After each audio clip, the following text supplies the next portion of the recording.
my name's Jess, and I am a fourth-year PhD student, which means, unlike James, who was hilarious, thank you, James. Woo! Yeah, thanks, James. Now I have to follow that. Thanks. So unlike James and Dave and Jen, who are coming up next, I don't yet have my PhD. You can't call me Dr. Jess. Well, you can. That'd be great, but it wouldn't be right. I am very much looking forward to that day, though, when you can call me Dr. Jess, and people ask you why. Why do you want to be a doctor? What do you do it for? Have you got some burning questions you want to know the answer to? Are you on a quest for truth? Do you have a thirst for knowledge? Guess so. But mostly, on forms, I really want to tick the box. I really want to tick a different box to Ms, okay? I just want to tick a different box. I want that little bit of novelty value in my life. Which hopefully will happen one day, but at the moment it feels like it never will. I am in the fourth year of my PhD. It's a period commonly and fondly known, I'm sure James, Dave, Jen, you'll remember this, a period known as despair. I just want it to end, but I haven't got any motivation left to make it happen. You guys out there, you think Bright Club, you think all this has been put on for you to educate and entertain. Really, it's just an elaborate form of procrastination, so I don't have to write my thesis. It'd be funnier if it wasn't true. So what is this thesis in that I'm going on about? Well, it's in cryogenics. I'm a cryogenic engineer. Some of you may have heard the term cryogenics before. Just to clarify, it means the study of very, very cold things. And by very, very cold, that's a technical scientific jargon for about minus 200 degrees C. So pretty chilly, pretty nippy. Yeah, not a friendly temperature. My claim to fame from working in a cryogenics lab is that within the first month of working there in a cryogenics lab where we study very, very cold things down to about minus 200 degrees C, so that within the first month I managed to start a small fire. Most people are surprised by this. They're thinking cryogenics, very cold, fire, very hot. How did you make these two things come together? Well, to be honest, the whole lab is not at a cryogenic temperature, okay? Minus 200 degrees C is cold. It's way beyond Elsa from Frozen. It's colder than, at Christmas, right? There's always some relative that you forgot to say thank you for your birthday card they sent you earlier in the year. It's colder than the cold stare that they will give you. It is chilly. So we don't work at minus 200 degrees C. We just put other stuff in boxes at minus 200 degrees C, essentially. Just a moment. Yes, so my small fire. Sorry, this is my very important science notebook, full of science and also comedy, hopefully. But so the two do go together, it's true. So starting the small fire, like I say, it's not that hard to start a fire in a cryogenics lab because, we're not at a different temperature in the lab. And also, it may even be easier because, so we're working at very low temperatures, right? And then sometimes we need to change our samples and change the apparatus, so we need to heat everything back up to room temperature. So we have these devices called heat guns. Yeah, sounds pretty cool, right? A gun of heat. It's basically a hairdryer. Hairdryers are looking all sleek and slender, that's how they're designed, but a heat gun, same thing. It's just got a bit more of a grr, it's got like knobs and dials, and it goes up to 11, and flashing lights, and yeah, it looks the business, but it is essentially a hairdryer. But there's this one heat gun that I was using in my first month there without much experience of these things, and it's got a setting which I now like to think of as stealth on setting, because you think you've switched it off. Right? You can't hear anything. It doesn't sound like it's making any more heat. You've pushed the button down as far as you think it'll go. It's not off. It's still a little bit on. And so if you were to, leave it on a wooden workbench or something for some amount of time, maybe you might walk back into the room and find your brand new supervisor putting out a small fire. But to be honest though, in our lab, it's a miracle that we found a heat gun that worked, because I don't know what you guys are like at home, in your garages, and if you have a lab or whatever. If something breaks, right, in our lab, we don't throw it away. No, that'd be boring. We don't fix it. No. What we do is we label it broken and put it back. Although sometimes we don't even label it, just keep an air of mystery. Which means, essentially, if you want to use one of my heat guns of heat, then you're playing heat gun roulette. You go into the drawer and you're like, broken, That actually is a hairdryer. Don't knock it though, the hairdryer, right? There was a time when someone else in my lab had taken all the working heat guns home for some DIY, and I'd been doing some tests on this sample, a superconducting sample. Bear with me, superconductors, you'll find out what that is soon. Superconducting sample, it's worth a couple of grand probably, just done some tests on it, pulled it out, heating it up to room temperature, or what I was planning to, but all I had was a hairdryer, so there are weird situations you find yourself in doing a PhD, and one of them is heating up this couple of grand bit of kit with an actual hairdryer, not even an overblown hairdryer.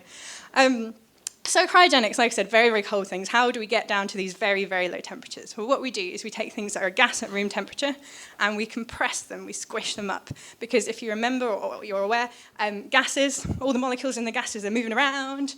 They're having a great time. They're like dad's dancing at a disco or the really drunk person at the wedding. Loads of movement, great big space around them. So that's what the gas is like. And then the liquid, you're cooling it down, you've got a bit less energy. Everyone's moving a bit more slowly, getting a bit closer together, but we're still moving around. It's okay. Solids, by then, all the molecules, all in nice little rows, sat there looking terrified, much like you lot. So you guys are pretty solid. Yeah.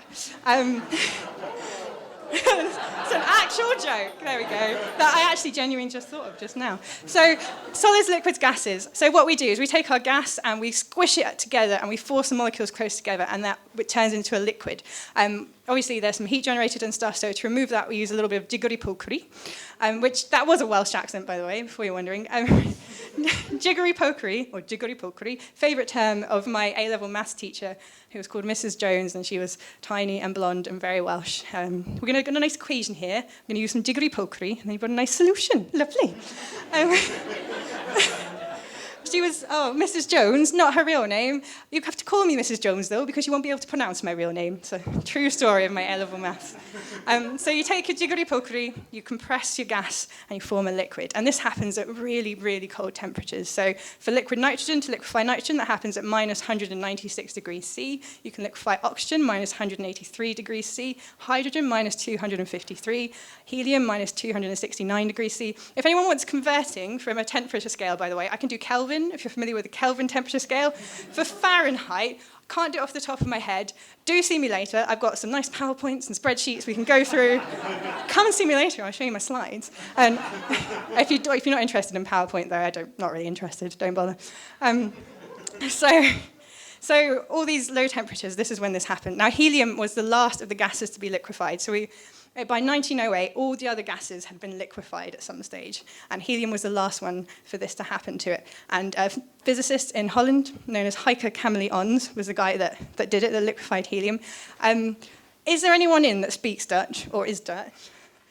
I am so sorry, okay? I cannot pronounce, it's such an amazing language. Bloody impossible. I was in Holland. I was very lucky to be in Holland a little while ago, and I thought I'd have a go at speaking it, because written down, it looks like a cross between German and English, and I think, I know some German.